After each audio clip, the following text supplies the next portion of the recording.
할렐루야. 여러분 이번 한 주간도 잘 지내셨나요? 네, 또 오늘 또 크리스마스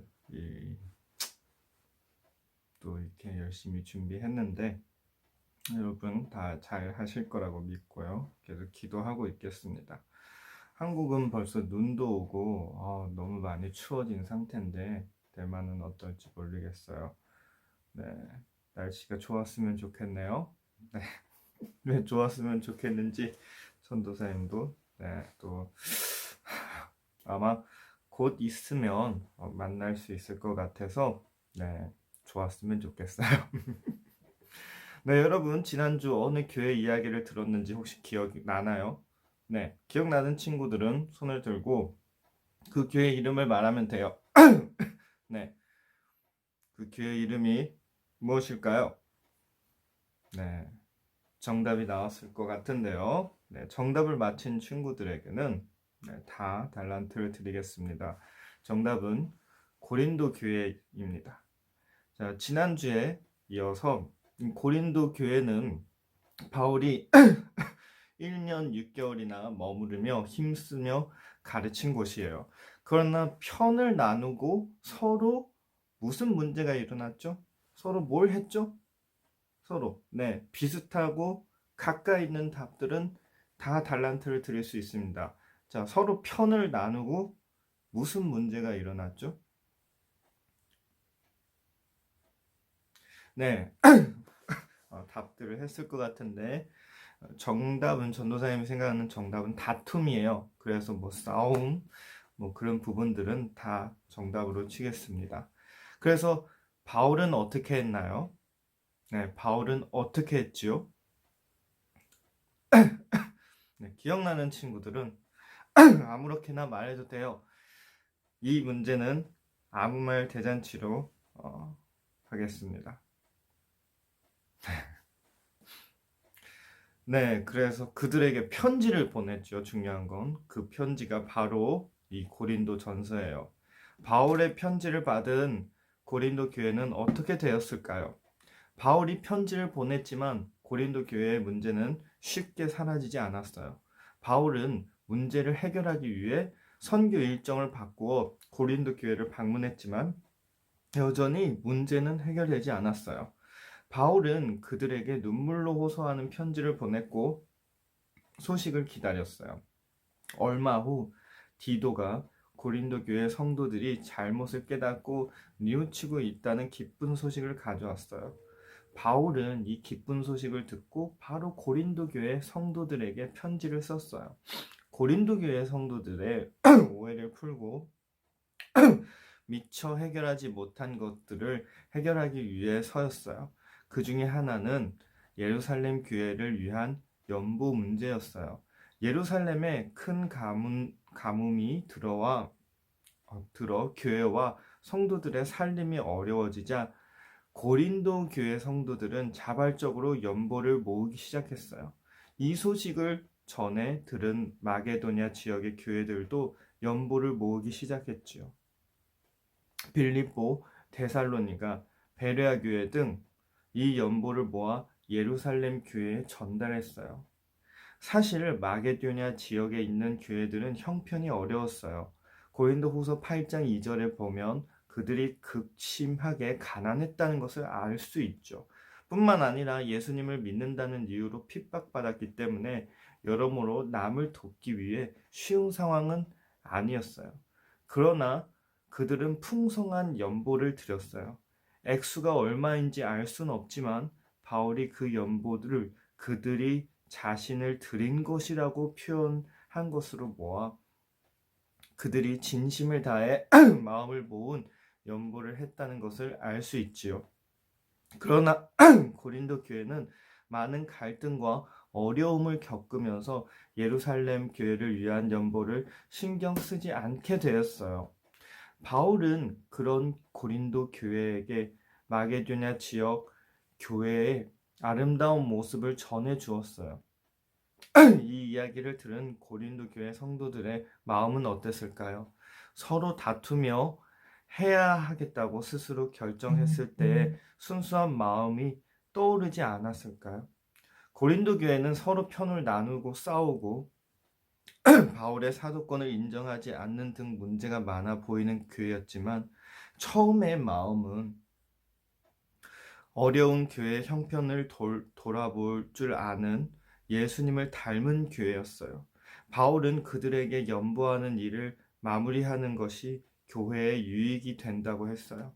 그들이 하나님을 사랑했던 순수한 마음, 교회를 돕고자 했던 그 마음을 회복하기 바랐던 것 같아요.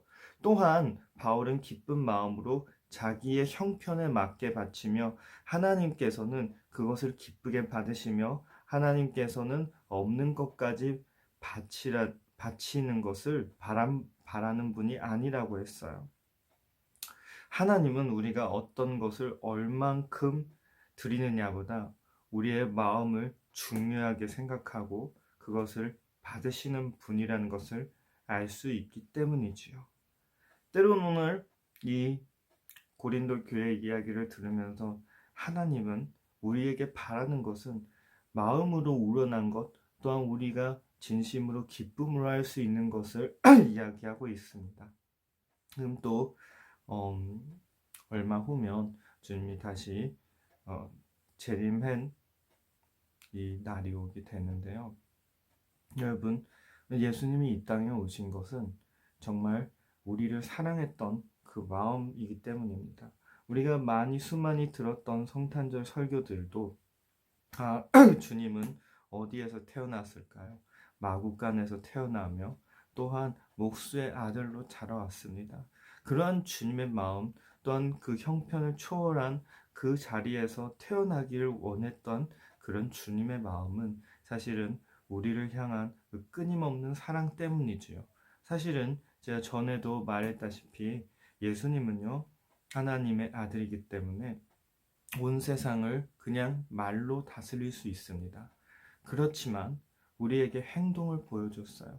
먼저 사랑을 나누고 또한 힘든 사람을 치료해주고 마음이 아픈 사람들을 위로해주는 그러한 마음을 우리에게 주었습니다. 또한 오늘 고린도 교회 이 바울의 서신을 보면 정말 하나님이 원하는 건 때론 우리의 형식적인 부분도 있을 수 있지만 더욱 더 중요한 건 마음을 중요하게 생각하시고 그것을 받는 분이라는 것입니다. 사랑하는 여러분, 여러분은 하나님께 어떤 것을 드리나요? 예물만 드리고 내가 드릴 것을 드렸다고 생각하지는 않았나요? 부모님이 일요일에 헌금 봉투를 주면서 이렇게 헌금을 해라 하고 그것은 하나님께 드리면서 이것으로 끝이 되지 않았나요? 하나님은 우리의 중심을 바라봅니다. 조그만한 믿음이라도 조그만한 주님을 향한 사랑이라도 예물 앞에 우리의 마음을 먼저 받는 분인 것을 기억하시길 바랍니다.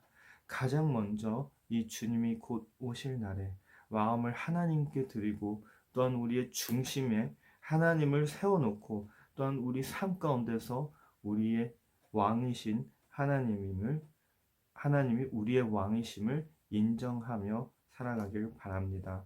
또한 이 주님이 곧 오시는 날에 다시 더욱 주님을 기억하고 묵상하는 한 주간이 되길 간절히 소망합니다. 성탄절이 때로는 기쁜 절이기도 해요. 네, 또 선물도 받고 어떤 친구들은 용돈도 받고 그럴 수도 있지만 여러분 더욱더 중요한 건 주님이 날 태어나셨고 이 땅에 오셨고 또한 그 주님을 묵상하고 또한 주님이 이 땅에 오시면서 우리를 위해 희생한 모든 것을 생각하며 사모하는 그런 시간이 되시길 간절히 축복합니다. 그럼 오늘 말씀은 여기까지 하고 기도하겠습니다. 하나님 아버지 감사합니다. 거룩한 주일에 또한 이렇게 주님의 말씀을 주셔서 감사합니다. 이 말씀을 통해 우리의 믿음이 더욱 성장하고 더욱 주님의 뜻을 알 수 있도록 도와주시옵소서. 정말 겉으로보다 중심을 더욱 세울 수 있는 우리 아이들이 될 수 있도록 도와주시옵소서. 우리의 언행보다 우리의 마음으로 더욱 주님께 다가갈 수 있는 어린이들이 될 수 있도록 주님 허락하여 주시옵소서. 또한 이 곧 주님이 오시는 날에 다시 주님을 묵상하며 그 주님의 십자가의 은혜를 바라보며 기억하며 간절히 주님의 사랑을 다시 생각하며 주님을 임재하신 그 날을 묵상하겠습니다.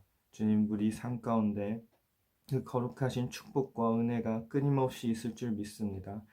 또한 주님이 허락하신 모든 언약과 약속과 은혜가 우리 삶 가운데 일어날 줄 믿습니다. 또한 오늘의 이 말씀을 통해 주님 더욱 우리에게 기쁜 하나님의 뜻을 이미 전해주는 줄 믿습니다. 한 주간도 지켜주셔서 감사드립니다.